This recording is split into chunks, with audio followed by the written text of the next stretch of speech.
So ngayong araw guys ay meron nga palang bagyo ngayon, kaya maganda na nga pala ako. Lalabas ako kahit sobrang lakas ng ulan. Bibili ako ng mga gamot, mag-grocery ako, mag-withdraw ako ng pera.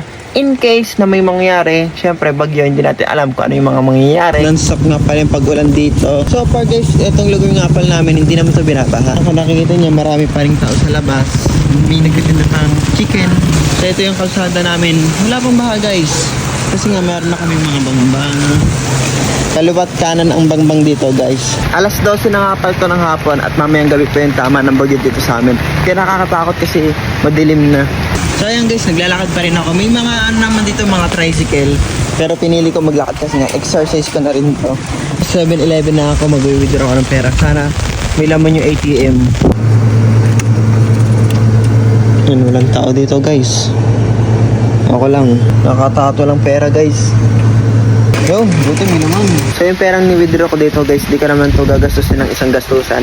For backup lang kasi, for emergency lang ganun. Ayan guys, lakas na ng hangin. So ayun guys, bibili muna akong pagkain ng mga aso at saka ng pusa. Kaunting lakad lang naman, nandun na ako sa bilihan ng mga patuka.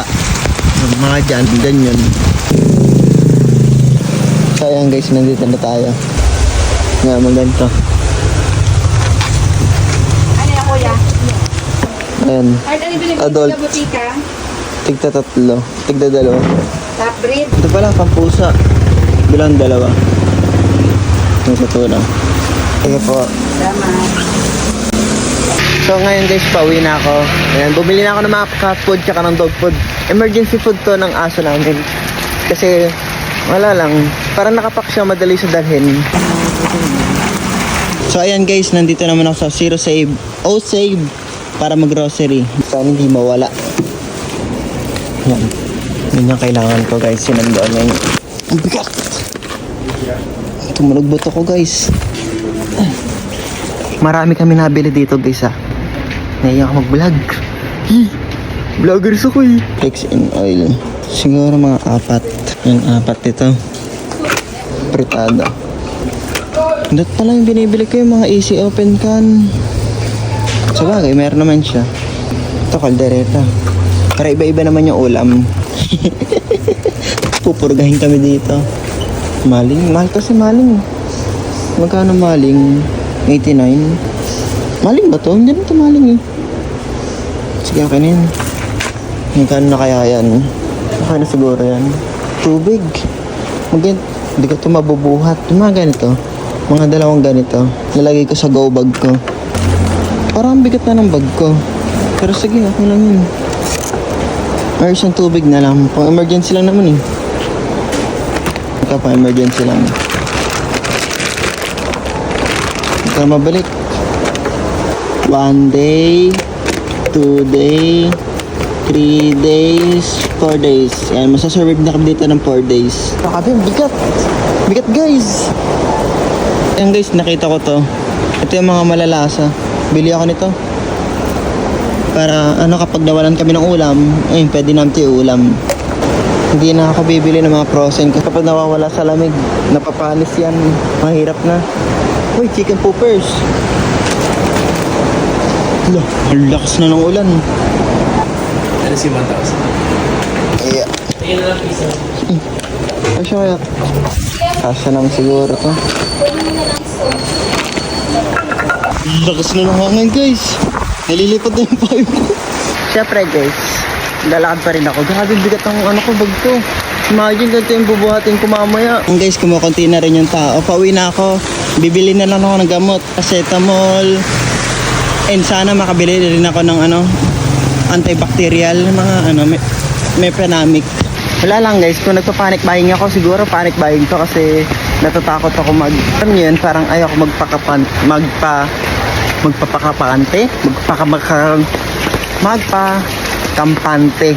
Kasi yun, nakakatakot yung mga nangyari sa lugar natin, sa bansa natin. So ayan guys, nakabili na ako ng Meprenamic tsaka ng Biogesic. Isang banig. Ayan, uwi na ako. So ayan guys, nakauwi na ako. Kasi ito na nga pala ako ng Go Get a Bag. Go Get Bag. So ayan guys, ito na nga pala laman ng Go Get a Bag ko. Lo, patatatlo lang to. Nakalimutan ko pa. Bigas. Di ko lang alam guys kung OA ba to. Kasi 5 kilo. Tapos tubig. Pang ano lang naman to, emergency lang. Pang one day, ganun. Tapos yung mga ulam. Yan. Kapag hindi sapat to, mayroon pa kaming ganito. Malasa to. Tapos syempre yung mga gamot namin. Biogesic. Tapos may Penamic. Ayan, syempre, yung aso namin sa pusa. Cat food. Tapos yun, aso. Siyempre guys, hindi dapat makakalimutan yung power bank.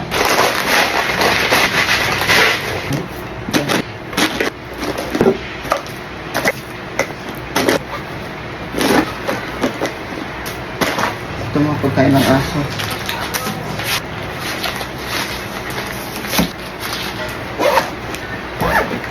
Yung tubig nga pala guys, di na nga pala ito magkakasya sa bag. Siguro pwede na ito hand carry. Ang sa bulsa.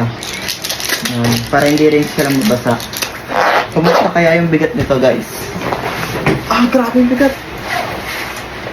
Grabe yung bigat guys. Grabe yung bigat guys. Siguro mga ano to guys. 8 kilo. Pwede naman siya mabitbit, makakatakbo naman ako. Hindi naman ito masisira kasi matibay naman yung bag ko. So ganyan ah. So ayan. Ilalagay ko to sa pinakamalapit sa amin, yung exit. Guys, dito ko na lang ilalagay ito. Kasi wala nang restaurant dito eh. Dito na lang para kapag mag-exit kami, mag-evacuate. Nandito lang yan. So ayan, nandiyan lang yan. Sana huwag naman ito magamit kasi mahirap na. Tapos yung computer ko guys, kakabuild ko lang yan. Okay lang yan kasi pwede ka naman ulit bumili niyan. Yan. Dream piece ko yan guys. Sana huwag naman abutin ng baha. So yun guys, lagi kayo mag-iingat, lagi kayong alerto. And ayun, ingat sa atin. Bye bye.